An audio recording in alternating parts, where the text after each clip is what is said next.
So, last episode, we, dealt with everything we can in Cerulean City, and, in this episode, we're gonna be making our way to, elsewhere, I suppose.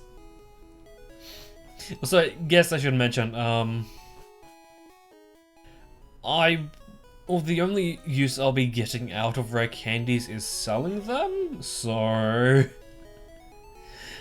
don't be surprised if I don't use them as, well, they're kind of, slightly less valuable, nuggets, so yeah. Not to mention the whole thing that money is going to be tight here, so, I kinda need all the money I can get.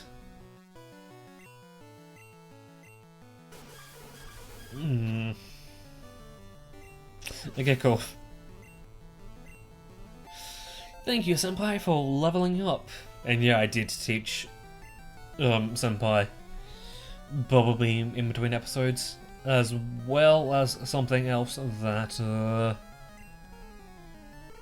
I'm hoping we'll be able to get into this episode, but I guess if we don't, then I'll just start off the next episode by doing that, I think.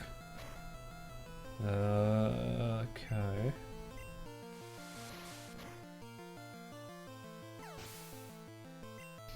So I never know how to deal with the Drowsy line. Like, I know, in later games, he has a weaker special defense than defense, but in this game, seeing as special defense and defense, and special attack are the same thing, it's kinda hard to know which one you want to go for. Not to mention, I think, Drowsy has pretty high defense. It's like the opposite, opposite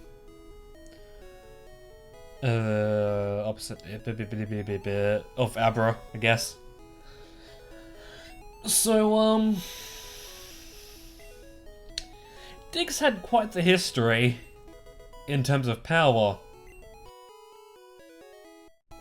I wanna say in Gen 2 it was, I think, either the same base power it is now, or it's slightly high, or slightly lower, but for a good deal of time, Dig was base 60. In later games, like much later games, I believe that was brought back up to 80. But that's not the highest it's been.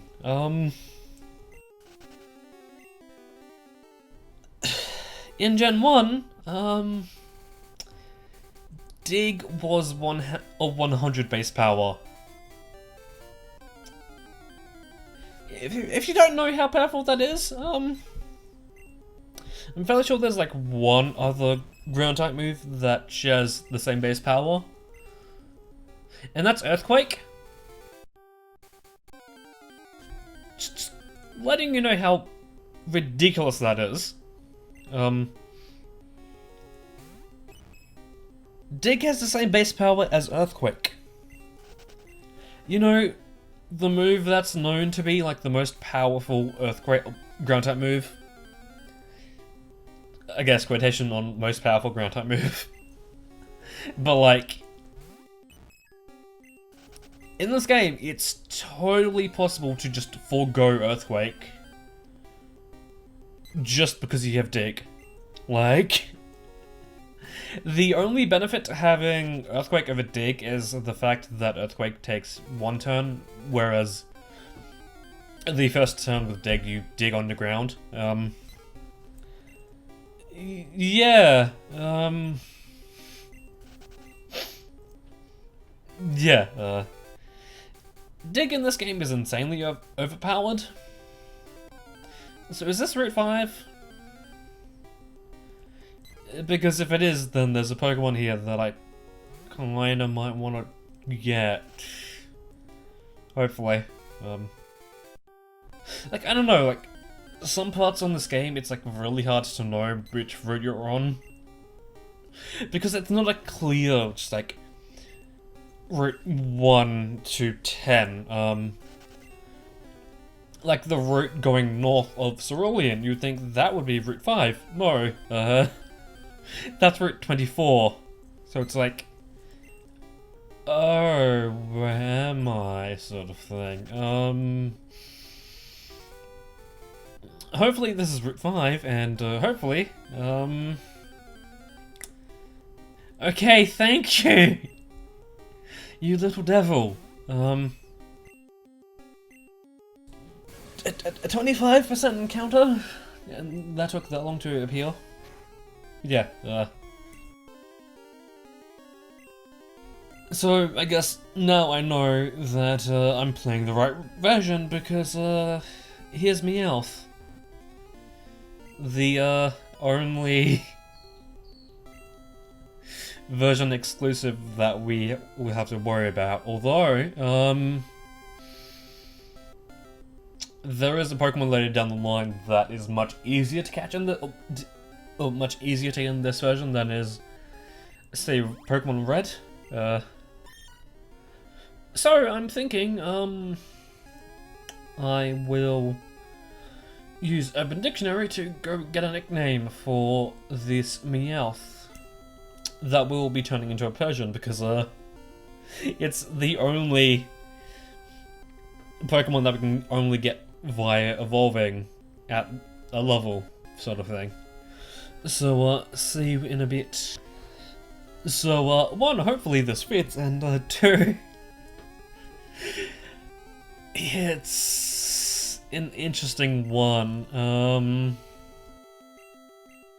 There's times where there's words in other languages that don't have a clear translation. Okay, it barely fits. Holy shit. This is fucking perfect. Yeah, there's sometimes in other languages where there's a word for something that has no clear definition in English. This is one of those times. I'm not even going to attempt to pronounce this. Although I think I will say it's Kenja. Kenji? Kenja. Normally I will leave it to the text on-screen description, but this one is just so good that I need to say now. So it is a Japanese slang word that means the period of clear thoughts when a man is free from sexual desires after having an orgasm. The closest we get in English is post-FAP clarity.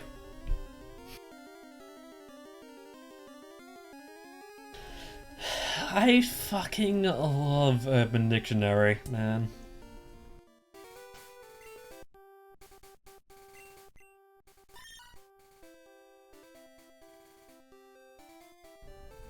I kinda want this to become a team member now. Just from the name alone. Like, I thought Disco Nap was good. I just threw this out of the park entirely.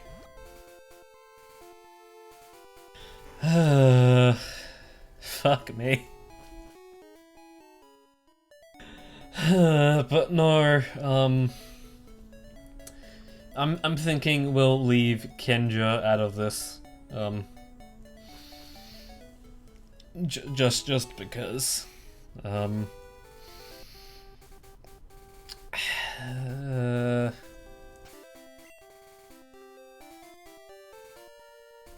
Kind of considering saving this route for later, but I guess we can just end off the episode by doing what I think we can do. But yeah, that just goes to show the quality of some of the random feature of Urban Dictionary. Cause like, what the fuck, man? Like, when you were watching this, did you ever think you were going to ever learn the Japanese slang word for post-fap clarity? Because I can tell you for sure that I wasn't fucking expecting that. Oh man. So isn't... Yeah, I don't think Senpai's the lowest level here. Apart from Kenja.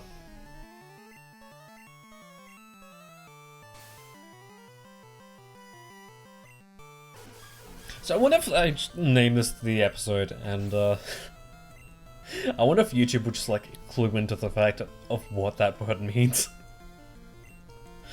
Just demonetizes the video just instantly. Did they tweak the percentage of poison chance? Of poison sting? Because it feels like it's... Oh, in this one, it like never gets poison. Or it never gets off the poison chance, I think.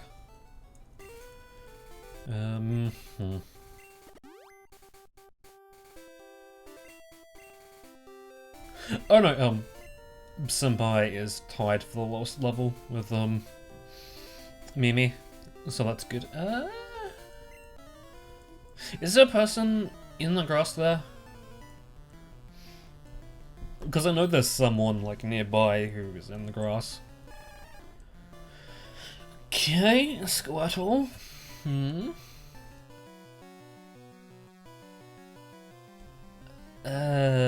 Maybe double slap would be a good idea.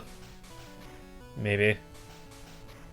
Even though the animation is fairly long, I think with the way it works, it could very well be stronger than Pound. Also, something I forgot to... Well, I totally forgot about, but, money isn't limited. There is a way to get an infinite supply of money, but, I doubt it's going to be useful for very long. As Kendra can learn, Payday, and that is basically free money, essentially. I mean, it is free money, I guess. I think, yeah, the next battle I'll skip, because, like, we've basically done nothing but battle. Apart from, you know, catching Kenja.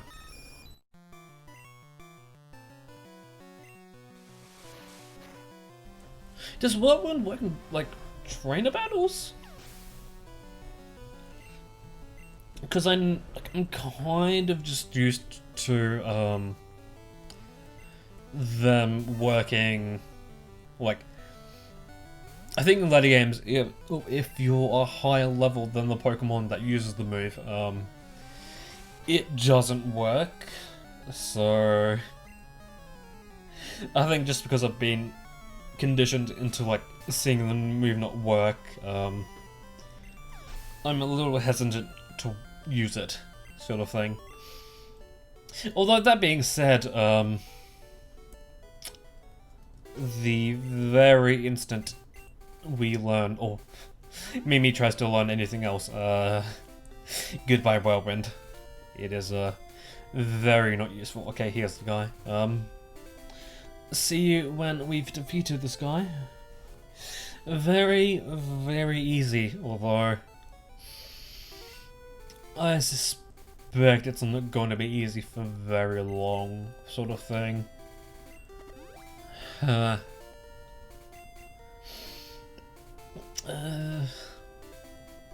was I talking about? Like, that was clearly a topic I was trying to think of. that I just forgot. But anyway,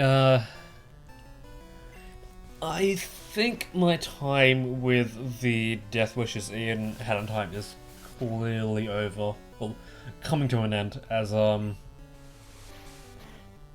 think there's only, like, 3 Death Wishes left. That being one of them. Well, maybe there's like 4. Because I think it will be weird if there's a rift collapse for the deep sea, but there's none for the Rompy factory. Like I'm like not entirely sure what I want to play off of that. Maybe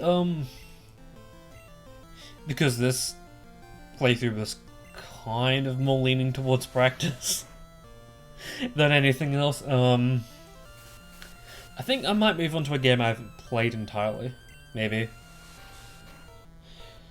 And I'm kind of thinking either Link's Awakening or maybe one of the DS Zelda games, because it's like Link's Awakening is the only Game Boy Color game I haven't... Zelda Game Boy Color game I haven't played all the way through yet. But then again, I'm not entirely sure if I want to do another Game Boy Color game. Because I think last year I did Oracle of Seasons and Oracle of Ages really close together. Ooh.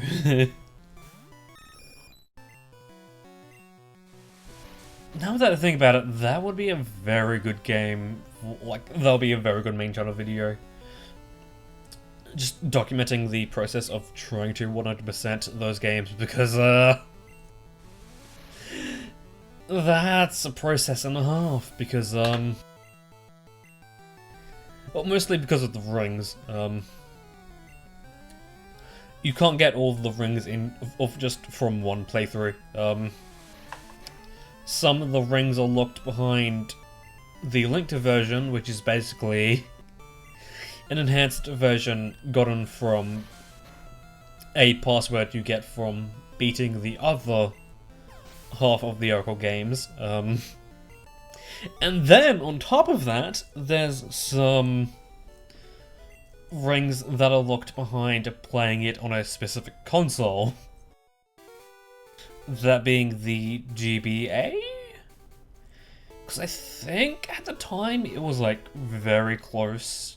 It was very close to getting released, so they just put a feature into that game.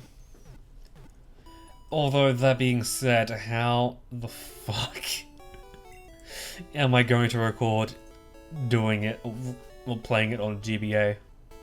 Because, I mean, I have a physical copy of Ages somewhere, but like, yeah, I sure as fuck don't have a way to record it. Okay, so, in between episodes, I happened to catch another Spearow that I named Min-Max.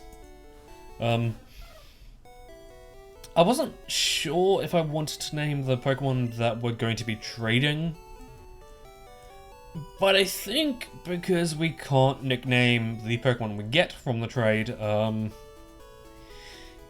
it's going to be better, like, it's going to be, like, worth the experience if we can give a Pokemon that we've nicknamed to them. And, yes, hopefully, in Vermilion City, which we just so happen to be in, there's a trainer who is looking for a Spearow who will give us a Farfetch'd. Only problem is I haven't done this trade myself. Okay, cool. Have a Spearow named Min-Max, my good person. It doesn't take into effect the name? Please tell me it's like the same for the Farfetch'd, at least initially.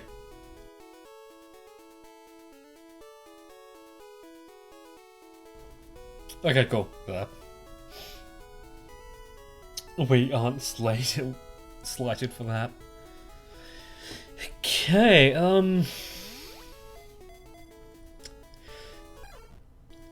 there are quite a few Pokemon that, up until very recently in Kanto, the only way to attain them were from trades. Dux, the Farfetch'd, isn't the first one of these. Just a few Pokemon that are up for trade that, we won't be touching upon, only because they're not normal types. In Cerulean, the only way to get a Jinx is by trading a person a, thing. Poliwell? Yeah, Poliwell. I think back on Route 2, the only way to get a Mr. Mime is by trading a Abra to that person up there. So, like, yeah, there's quite a few good Pokemon that the only way you can obtain them in these games is just by trading.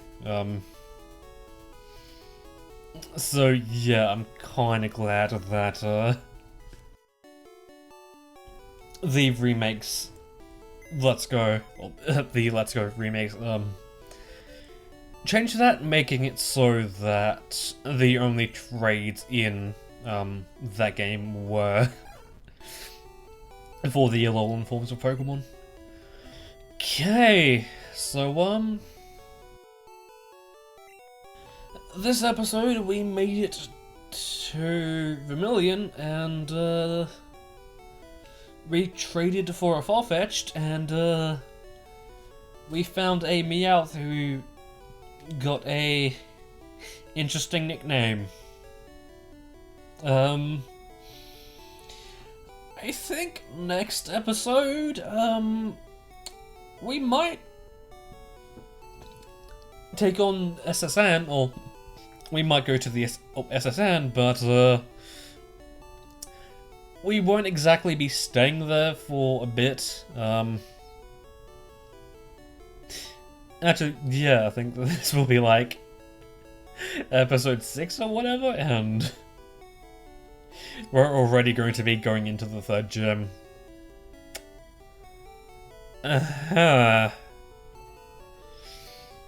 But yeah, until then, that has been, I'll see you.